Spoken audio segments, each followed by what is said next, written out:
మీ ఇంట్లో smart phone ఉందా? అయితే జాగ్రత్త. అది మీ పిల్లలను పిచ్చివాళ్లగా మార్చే ప్రమాదం ఉంది. వారిని ఆసుపత్రి పాల్చేసే ముప్పు పొంచి ఉంది. అవును, పసి హృదయాలను అశ్లీలపు ఆయుధంతో కోత కోస్తుంది స్మార్ట్ ఫోన్. మానిపోని గాయాలు చేసి పిల్లలను మానసిక రోగులుగా మారుస్తుంది. పోర్న్ సైట్స్ కు ఎడిక్ట్ చేసి పసిబిడ్డల జీవితాలతో ఆటలాడుకుంటోంది. లేత మనసును పాడు చేస్తున్న స్మార్ట్ ఫోన్ ఎడిక్షన్ పై TV9 స్పెషల్ రిపోర్ట్. ఇది హైదరాబాద్ ఎర్రగడ్డ హాస్పిటల్, మానసిక రోగులకు చికిత్స చేసే ప్రధాన కేంద్రం. తెలుగు రాష్ట్రాలతో పాటు ఒరిస్సా, తమిళనాడు ఇలా అనేక రాష్ట్రాల నుంచి ఇక్కడికి పేషెంట్లు వస్తుంటారు. ఇక్కడి వైద్యులు అనేక మానసిక రోగులను చూస్తుంటారు. అనేక మంది రోగులకు ట్రీట్మెంట్ ఇస్తుంటారు. కానీ లేటెస్ట్ గా వస్తున్న కేసులను చూసి డాక్టర్లు ఆశ్చర్యపోతున్నారు. అవును, ముక్కు పచ్చలారని పిల్లలు వింత చేష్టలతో ఎర్రగడ్డ హాస్పిటల్ కి వస్తున్నారు. 11 నుంచి 14 ఏళ్ల వయసులో పిచ్చి పిచ్చిగా ప్రవర్తిస్తున్నారు. ఇలాంటి కేసులు వైద్యులకు కొత్త కాకపోయినా పిల్లలు పిచ్చివారుగా మారడానికి గల కారణాలు మాత్రం నిజంగా ఆందోళన కలిగిస్తున్నాయి. వీరి మానసిక రుగ్మతకు ప్రధాన కారణం స్మార్ట్ ఫోన్స్. ప్రపంచాన్ని అరచేతిలో చూపించే స్మార్ట్ ఫోన్ టీనేజ్ పిల్లలను అశ్లీలానికి అలవాటు చేస్తున్నాయి. ఓ సర్వే ప్రకారం స్మార్ట్ ఫోన్ వాడుతున్న టీనేజర్లలో ఎక్కువ మంది నీలి చిత్రాలే చూస్తున్నారు. ఇంటర్నెట్ లో పోర్న్ సైట్స్ కు కొదవలేకపోవడంతో అవి పిల్లల బుర్రలను పాడు చేస్తున్నాయి. గంటల తరబడి అదే వ్యాపకంలో ఉన్న పిల్లలు ఒక్కసారిగా స్మార్ట్ ఫోన్ దూరమైతే పిచ్చివారుగా మారిపోతున్నారు. మానసిక అస్థిరత్వానికి గురవుతున్నారు.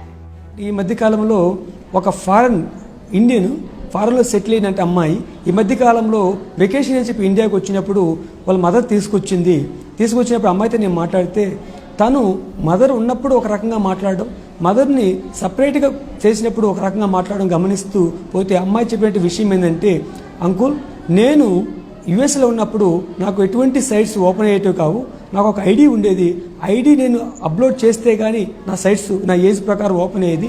అదే ఇండియాలో అయితే నేను అన్ని సైట్స్లో ఓపెన్ చేయగలుగుతున్నాను. నాకు ఇప్పుడు ఇటలీలోను, జర్మనీలోను, జపాన్లోను కొన్ని కమ్యూనిటీస్తో నాకు మెంబర్షిప్ ఉంది, అసోసియేషన్ ఉంది. ఆ కమ్యూనిటీస్కి చాలా రకాలైనటువంటి యాక్టివిటీస్ ఉంటాయి. ఒక వీక్లీ యాక్టివిటీస్, డైలీ యాక్టివిటీస్ అనేటువంటి యాక్టివిటీస్ ఉంటాయి. ఇలాంటి కేసులు బాగా ముదిరిన తర్వాత తల్లిదండ్రులు గుర్తిస్తున్నారు. ఆ తర్వాత వైద్యులను సంప్రదిస్తున్నారు. అయితే స్మార్ట్ ఫోన్ వినియోగం, ఇంటర్నెట్ సౌకర్యాలు అందుబాటులో ఉండడం, ఏది కావాలన్నా అందులో లభ్యమయ్యే తీరే ఈ పరిస్థితికి కారణమంటున్నారు వైద్యులు. స్మార్ట్ ఫోన్ బారిన పడి ఎర్రగడ్డ హాస్పిటల్ కి వస్తున్న వారి సంఖ్య రోజు రోజుకు పెరిగిపోతుందని చెప్తున్నారు వైద్యులు. ఈ మధ్యకాలంలో మేము ఇట్లాంటి కేసులు చాలా చూస్తున్నామండి. చిన్నపిల్లల్లోనూ, టీనేజర్స్లోనూ ఇలా ఈ మధ్యకాలంలో స్మార్ట్ ఫోన్స్ వినియోగం ఎక్కువ అయిపోయింది కదా. అందులో చాలా సైట్స్ యాక్సెసిబుల్గా ఉంటాయి వాళ్ళకి. తల్లిదండ్రులు కూడా పిల్లలకి స్మార్ట్ ఫోన్స్ ఇవ్వడం అలవాటు చేస్తున్నారు. అందులో వాట్సాప్ అని, ఫేస్బుక్ అని, ఇంకా చాలా యూట్యూబ్ అని చాలా ఇన్ఫర్మేషన్ అవైలబుల్గా ఉంటుంది. చాలా సైట్స్ అవైలబుల్గా ఉంటాయి. ఒక క్లిక్ చేస్తే చాలు అంతా మనకి వీడియోస్ అన్ని డౌన్లోడ్ అయిపోయి వాళ్ళు ఈజీగా యాక్సెసిబుల్గా ఉండడం వల్ల ఎక్కువగా చూస్తున్నారు ఈ మధ్య పిల్లలు. చాలా కాలం తమకు ఆనందాన్ని, ఎంతో తెలియని అనుభూతిని ఇస్తున్నది ఒక్కసారిగా దూరమైతే మనసు చెలిస్తోంది. అది దూరం చేసిన వారి మీద కోపం తారాస్థాయికి చేరుతోంది.